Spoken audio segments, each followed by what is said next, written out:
Education private limited வழங்கும் கிருபையின் நேரம்.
தேவநாமம் மகிமைப்படுவதாக.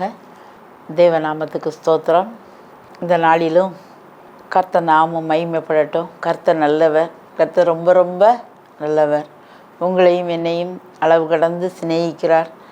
இவ்வளவு மோசமான சூழ்நிலைகளிலேயும் நம்ம இருதயத்தை பாதுகாத்திருக்காரு. நம்மளை குடும்பத்தை பாதுகாத்திருக்காரு. எனவே நாம் இப்பொழுதும் நன்றியான எண்ணத்தோடு தேவ சமூகத்துக்கு நம்ம வருவோம். இந்த நாளிலும் நாம் தியானத்துக்காக எடுத்த வசனம் யாத்திராகமம் 33:11 பின்பாகம். நூனின் குமாரனாகிய யோசுவா அவனுடைய பணிவிடைக்காரனாகிய வாலிபன் ஆசரிப்பு கூடாரத்தை விட்டு பிரியாதிருந்தான். இங்கே ஒரு வாலிபனை பார்க்கும். அந்த வாலிபன் பேர் யோசுவா. அவங்க அப்பா பேர் நூன். அவன் வாலிபனாக இருக்கான். என்ன வேலை பார்க்கான்? மோசே நிறைய லட்சம் ஜனங்களை இஸ்ரவேலிருந்து கானானை நோக்கி நடத்தி கொண்டு போன ஒரு தலைவன். அந்த தலைவனுக்கு பணிவிடை செய்கிறான், வேலைக்காரனாக இருக்கான், எடுபிடி வேலை.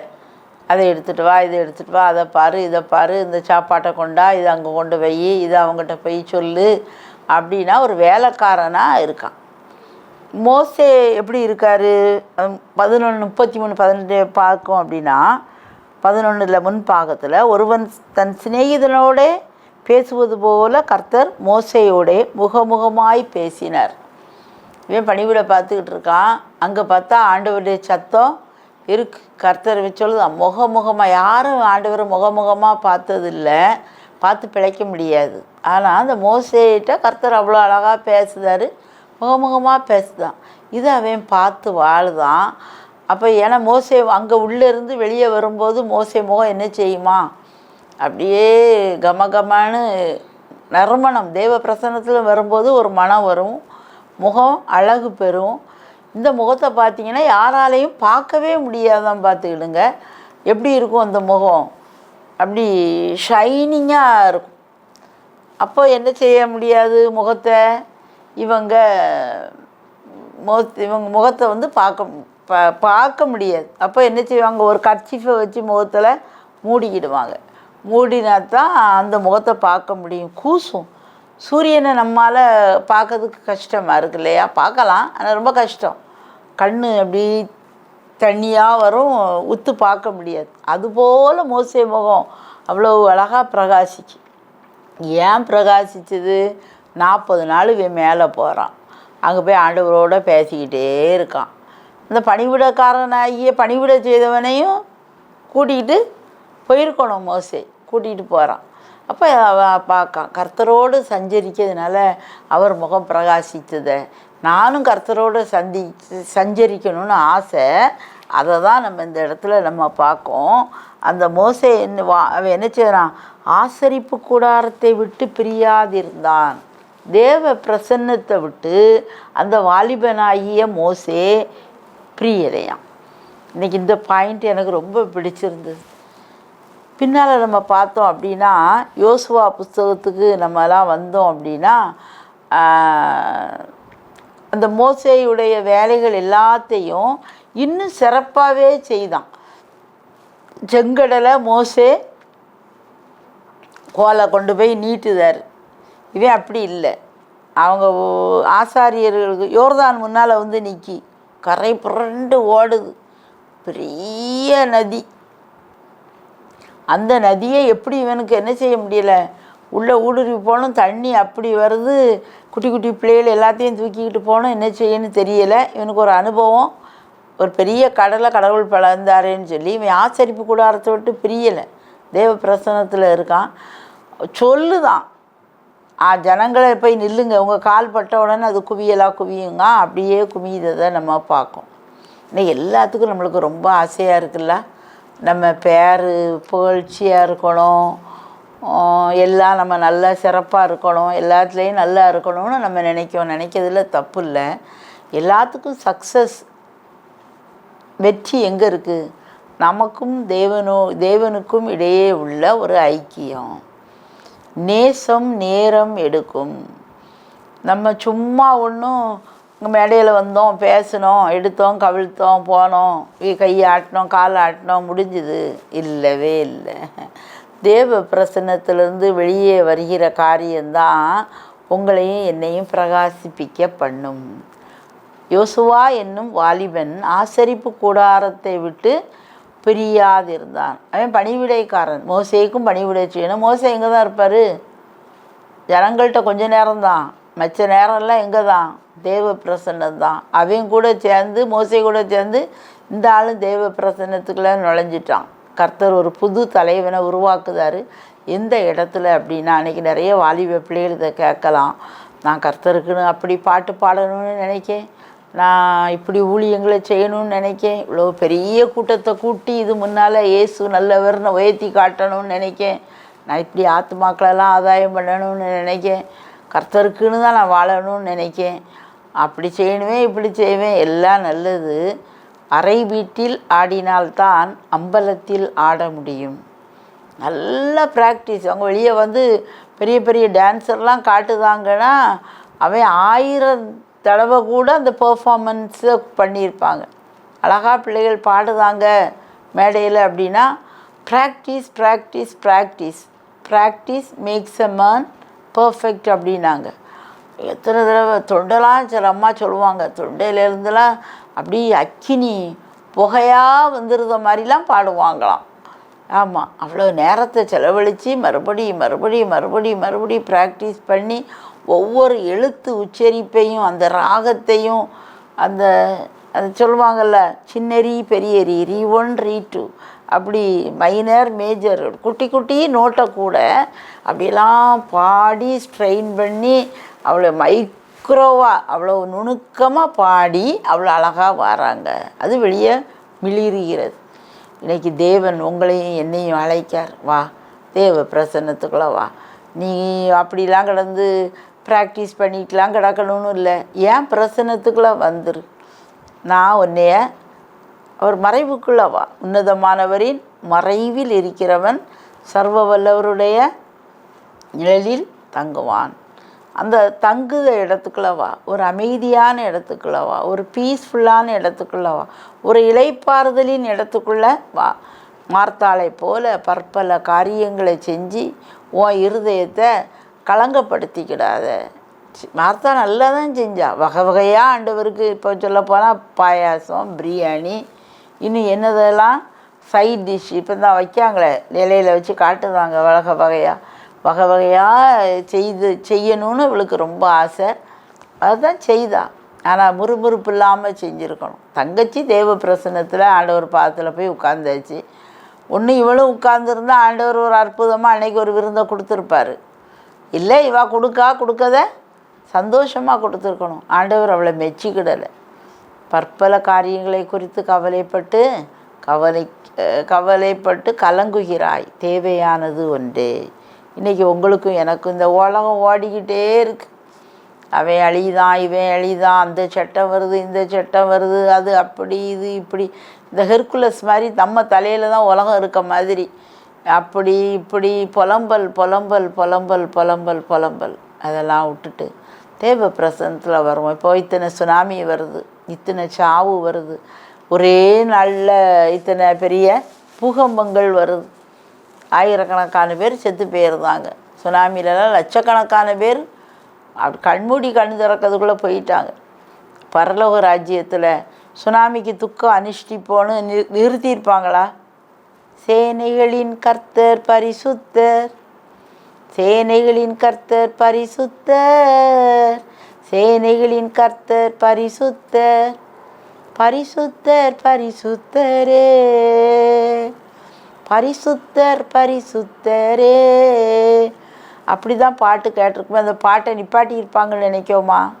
நிச்சயமாக இல்லை. 24 மணி நேரம் பாடுகிற தூதர்கள் பரிசுத்தர்னு உயர்த்திக்கிட்டே தான் என்ன செய்தாங்க இருக்காங்க. இன்றைக்கி நம்மளை சுற்றி இப்படி நிறைய அழிவுகளை நம்ம கேள்விப்படுதோம்.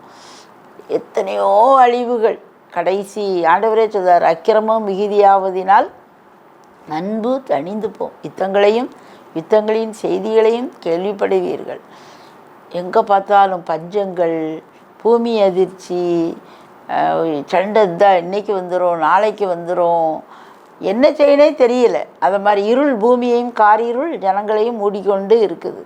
நியூஸ் பேப்பர் எடுத்தால் நல்ல செய்தி இல்லை, மொராலிட்டி அப்படின்னா என்னன்னு கேட்கக்கூடிய அளவுக்கு இன்றைக்கி நம்ம நாடு வந்ததை பார்க்கோம்.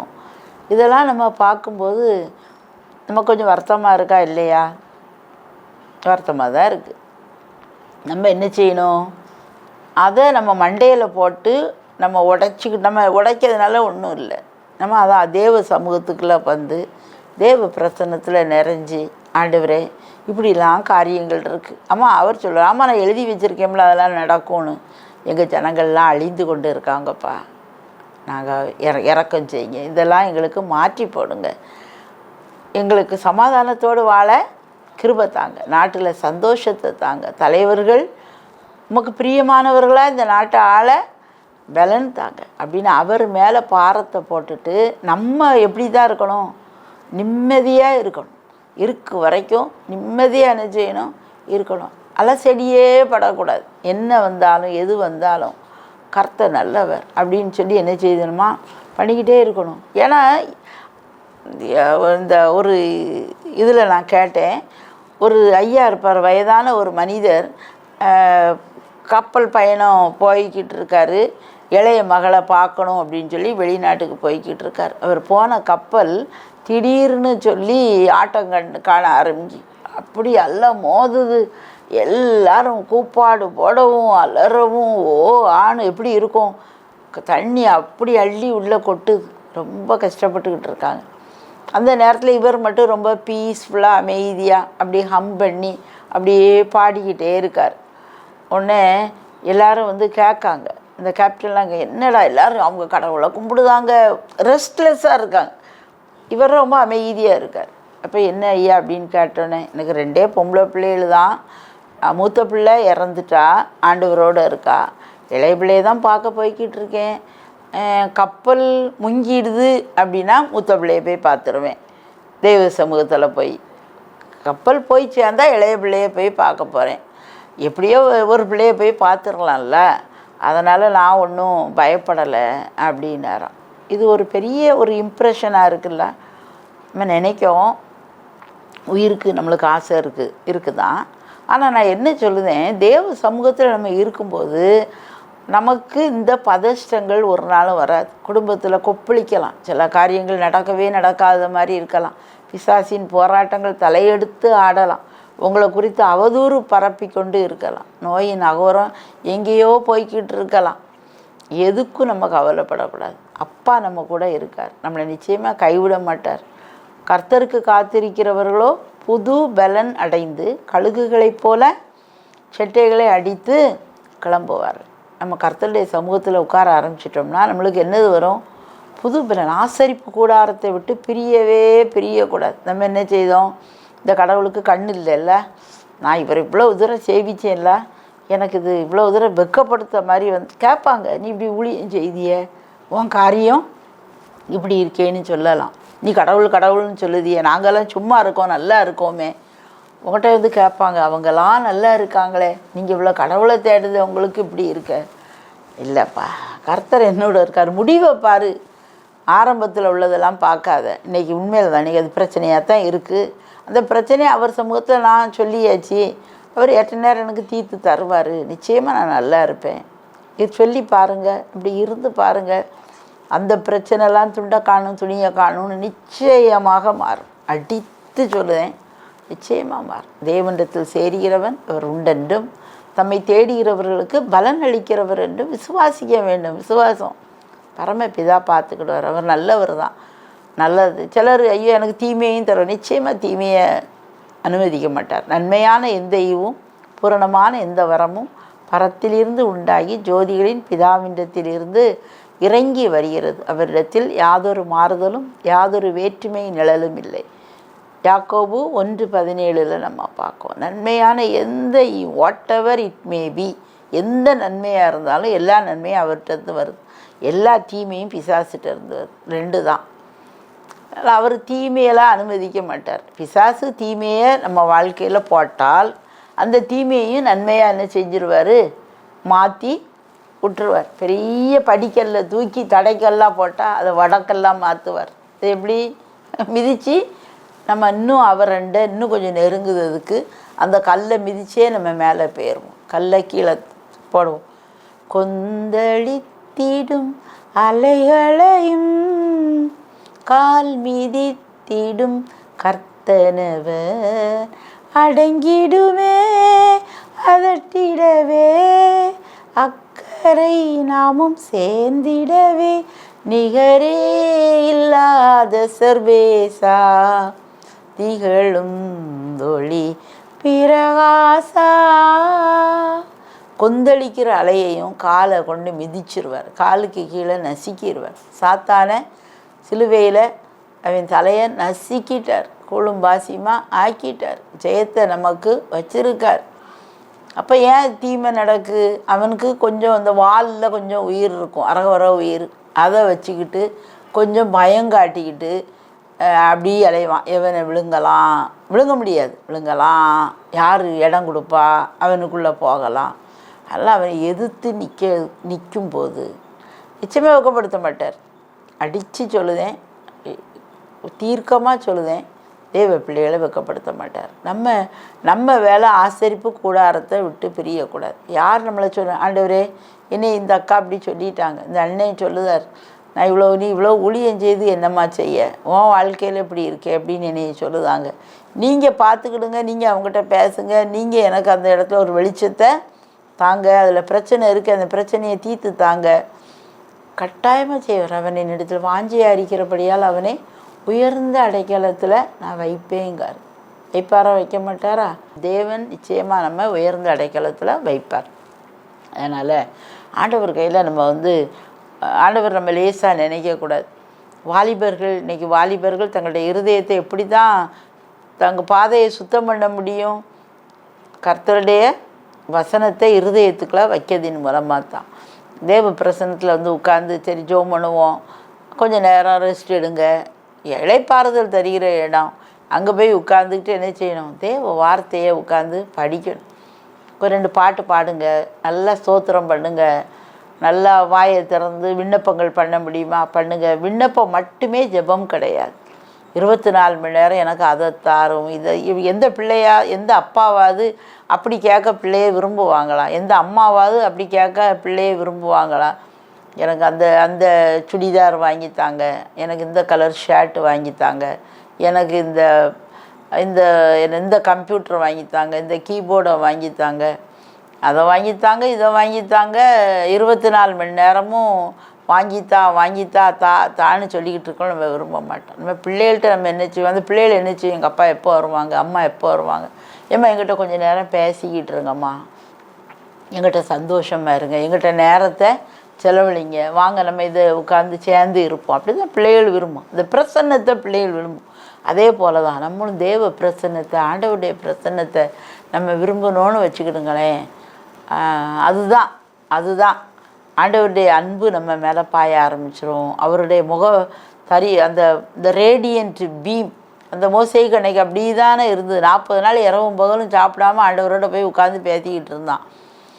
24 மணி நேரமும் அது மோசம், இது மோசம், அங்கே அழியுது, இங்கே அழியுது, இப்படி சொல்லிக்கிட்டு இருந்தாலும் நல்லா இருக்காது. சொல்லுங்கள், மற்ற நேரம் தேவனோடு. இப்போ ஒரு அப்பாட்ட போய் என்ன பேசிச்சு, 2 லவ்வர்ஸ் இருக்காங்க, என்ன பேசுவாங்க? எவ்வளோ நேரம் மணிக்கணக்காக பேசியிருப்பாங்க. பேசிட்டு அது என்கேஜ்மெண்ட்டும் கல்யாணத்துக்கு நடுவில் தான் ரொம்ப பேச்சிருக்கும். பேசுவாங்க. பேசிட்டு என்ன நடக்கும்? ஐயோ, நம்ம இன்னும் நேரம் ஸ்பெண்ட் பண்ண மாதிரியே இல்லையே, இவ்வளோ நேரத்துக்குள்ளே பிரிஞ்சுட்டாச்சு, நாளை காலையிலே பேசுவாங்க. 24 மணி நேரம் பேசியிருப்பாங்க. என்ன பேசுகிறாங்களே, அர்த்தம் இருக்குமோ இருக்காது தெரியாது. என்ன பேர், ஒருத்தர் 2 பேரும் ஒருத்தர் நேசிக்காங்க, அவ்வளோதான். என்ன பேசணும்னு தெரியாது. நேரம் அதான் நேசம் நேரம் எடுக்கும். தேவ பிரசனத்தில் இவ்வளோ நேரம் இருந்தாலும் சரி, அப்படி போடுங்க, முழங்கால் போடுங்க, நடந்து ஜெபம் பண்ணுங்க, உட்காந்து வேதத்தை வாசிங்க. நானும் என் ஆண்டவரும் இருக்க நமக்கு தெரியாமல் அவர்கிட்ட இருக்க பலன் நமக்கு வரும். அவர்கிட்ட இருக்க சாராம்சம் நமக்கு வரும்.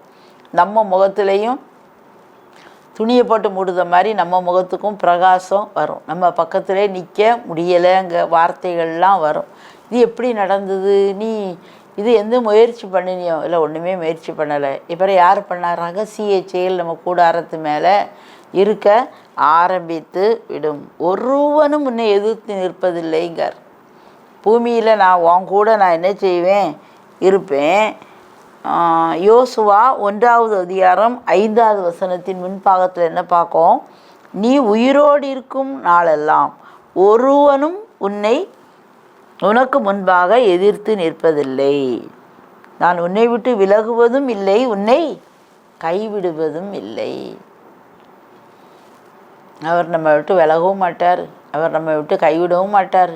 நம்ம தான் அவருடைய பிரசனத்தை விட்டுட்டு வேறு ஏதாவது ஒன்றை பார்த்த உடனே அதை என்னது நம்ம அதை நோக்கி வந்துடுறோம். கொஞ்சம் நேரம் உலகத்தில் ஏதோ ஒரு செல்லை கையில் தூக்குது, அந்த செல்லில் ஏதாவது ஒரு காட்சியை பார்க்குது, அது பாட்டுக்கு தவறான காட்சிகளுக்கு லீட் பண்ணிக்கிட்டே போவோம். ஆனால் ரொம்ப இன்ட்ரெஸ்டிங்காக இருக்கும். சில சமயம் சிலது தவறு கூட இருக்காது, ஆனால் நேரத்தை சாப்பிட்டுப்படும், ஜப நேரம் முடிஞ்சிடும், அடுத்த வேலை செய்ததுக்கு வந்துடும். பிறகு இப்படியே போயிடுது. பிசாசு தந்திரக்காரன், அவன் ஞானமுள்ளவன் கிடையாது, தந்திரம் பண்ணி அப்படியே பண்ணி போயிடுவான். பைபிளை வாசிக்க வேண்டியது அது நேரத்தில் ஏதாவது ஒன்று ஒரு வாட்ஸ்அப், ஐயோ எங்கள் டீச்சர் அனுப்புனாங்களே, அவங்க அனுப்புனாங்களே, இது என்னென்னு பார்க்குது. அப்புறம் அப்படி 1 hour 2 hours அப்படியே ஓடிடும். அதனால் கவனமாக இருப்போம், செல்லை யூஸ் பண்ணதில், கர்த்தர் சமூகத்தில் இருப்போம், ஆசரிப்பு கூடத்தை விட்டு பிரியக்கூடாது. அந்த பிரச்சனை இருக்கும்போது தான் ஒருத்தரும் நிறைய பேர் சண்டை போடுதாங்கல்ல, நம்மளை என்னை மதிக்கவே இல்லை, என்கிட்ட நிற்காங்களேன்னு.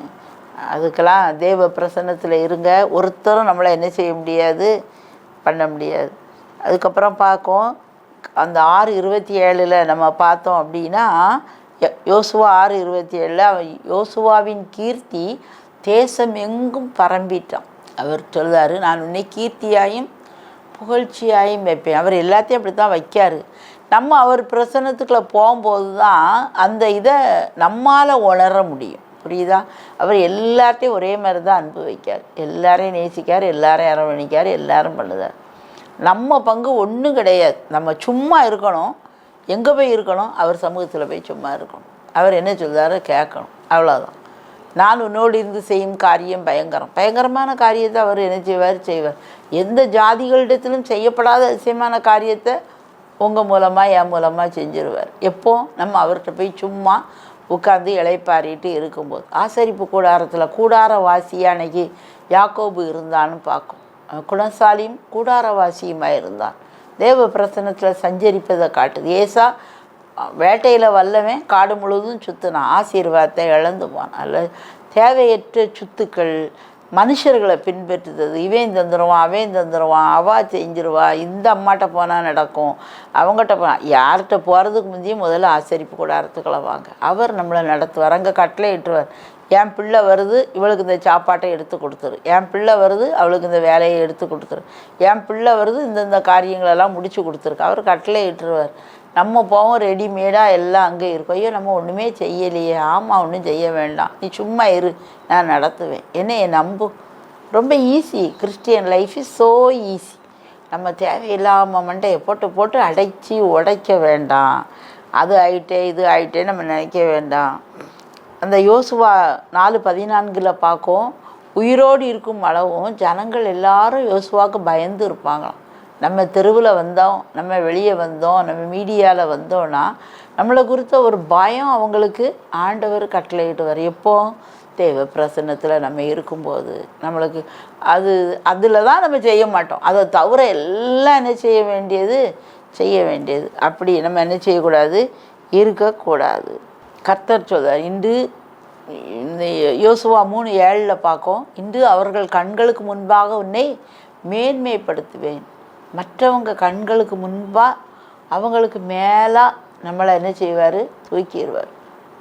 புழுதியில் இருந்து தூக்கி விடுவார், குப்பையில் இருந்து உயர்த்திடுவார். புழுதியில் இருந்து தூக்கி விடுவார், குப்பையில் இருந்து உயர்த்திடுவார். பிரபுக்களோடும் ராஜாக்களோடும் உட்கார செய்பவர் எனக்கு உண்டு. பிரபுக்களோடும் ராஜாக்களோடும் உட்கார செய்பவர் எனக்கு உண்டு. உலகத்தில் எல்லாருமே மூக்கிச்சு போன பிறகு மண்ணுக்குள்ளே போகிற மக்கள் தான். எனிவே இந்த பூமியிலேயே மேன்மக்கள்னு ஆண்டவர் வச்சுருக்கார். ராஜாக்கள், அதிகாரிகள், பெரிய பெரிய ஆட்கள்னு இருக்காங்க இல்லையா? அவங்களுக்கு முன்பாக நம்ம கண்களை நம்மளை என்ன செய்வார், உயர்த்துவார். அற்புதங்களை நம்ம கை மூலமாக செய்வார். நிறைய தீர்க்க தரிசன வரங்களை நமக்கு கொடுப்பார். நம்ம உன் பெயரால் கையை நீட்டினால் பேயெல்லாம் என்ன செய்யும், ஓடும். அந்த மாதிரி வல்லமையும் கிருபைகளையும் தருவார். எப்போ? தேவ பிரசன்னத்தில் நம்ம இருக்கும்போது செய்வார். அந்த யோசுவாவும் காலேபும் மட்டும்தான், 2 பேர் மட்டும்தான் அந்த கானான் தேசத்தை போய் அடையுதாங்க. அவங்க கூட வந்தவங்க எல்லாம் முறுமுறுத்துக்கிட்டு நம்பாமல் இருந்தாங்க. அந்த யோசுவாவும் காலேபும் ஆண்டவரை நம்புதாங்க, உத்தமமாய் பின்பற்றினாங்களா 2 பேர். இப்போ நம்ம நினைக்கல ஆண்டவரை நான் உத்தமமாக பின்பற்ற விரும்புதேன். முதல்ல தேவ பிரசன்னத்துக்குள்ளே நுழைஞ்சி பாருங்கள், எல்லாமே நடக்கும். அதுக்காக நம்ம வேலை செய்யாமல் 24 மணி நேரம் இருக்க முடியாது. கிடைச்ச நேரத்தில் கர்த்தரோடு நம்ம இருக்கோம். அதுக்கப்புறம் நம்ம வேலை நேரத்துலேயும் அவருடைய பிரசன்னத்தை நம்ம உணர்ந்து கொண்டே இருக்கும். சிலர் வேலை வேறு, பிரசன்னம் வேறு. வேலைக்கு வந்தோன்னா சிடு சிடு கடுகடு அதனுடைய பழக்க வழக்கங்கள் இல்லாமல் நோ ஆக்டிங். பிரசன்னத்துலேயும் அப்படி தான் இருக்கணும், வெளியேயும் அப்படி தான் சாதுவா சமாதானமாக அன்பா அப்படியே காலங்களை ஓட்டி பார்ப்போம். கர்த்தர் நம்மளை உயர்த்துவார். இன்றைக்கி ஆசரிப்பு கூடாரத்தை விட்டு நாம் பிரியக்கூடாது, தேவ பிரசன்னத்தை விட்டு பிரியக்கூடாது. சரியா? ஜெபம் பண்ணுவோமா? அன்பின் ஆண்டவரே, இந்த நேரத்துக்காய் நன்றி, எங்களோடு பேசின காரியங்களுக்காய் நன்றி. உங்களுடைய பிரசன்னத்துக்குள்ளே நாங்கள் 24 மணி நேரமும் நாங்கள் இருக்க விரும்புதோம். நீங்கள் எங்களோட தான் இருக்கீங்க, எங்களை விட்டு விலகலை, கைவிடலை. நாங்கள் அடிக்கடி எங்களது காரியங்களை நினச்சி பயப்படுறோம். நோயை குறித்து டாக்டர் சொல்லும்போது அதைத்தான் உண்மைன்னு நினச்சி எங்கள் இருதயத்தில் கடன்னு பயம் வந்துடுது. எங்கள் பிள்ளைகளை குறித்து கெட்ட காரியங்களை கேள்விப்படும் போது பயம் வந்துடுது. பிள்ளைகள் ஞானம் இல்லாமல் இருக்காங்க, சண்டை போட்டுக்கிட்டு இருக்காங்க, சமாதானம் இல்லாமல் இருக்காங்கன்னா என்னையும் நாங்கள் பயப்பட்டுருதோம். நெகட்டிவாக அப்படி ஆயிரும் இப்படி ஆயிரும் என்னத்தையாவது பேசி உணர்ந்துருதோம். நம்ம அப்படி செய்ய மாட்டோம். ஆண்டவரே, உங்களுடைய ஆசரிப்பு கூடாரமாய் உங்களுடைய பிரசன்னத்துக்குள்ளே நாங்கள் உள்ளே வாரோம். எங்கள் ஒவ்வொருவரையும் நீர் ஆசீர்வதிங்க, எங்களை தூக்குங்க, எங்களை எடுங்க, எங்களை வழி நடத்துங்க, உங்களுடைய கரத்தில் எடுத்து பயன்படுத்துங்க. மோசே கையால் செய்ததை யோசுவா காலால் செய்ய பண்ணினீர். அப்படி செய்கிற கர்த்தர் எங்களுக்கு நீங்கள் உண்டு அப்பா. எங்கள் மூலமாக செய்கிற காரியங்கள் பயங்கரமாக இருக்குது. யார் யார் கேட்காங்களோ எல்லாருக்கும் ஒரு தேவ சமூக பழக்கத்தை கொடுப்பீராக. ஆசீர்வதிக்கிறோம். இயேசுவின் நாமத்தில் ஜெபிக்கிறோம் நல்ல பிதாவே. ஆமேன்.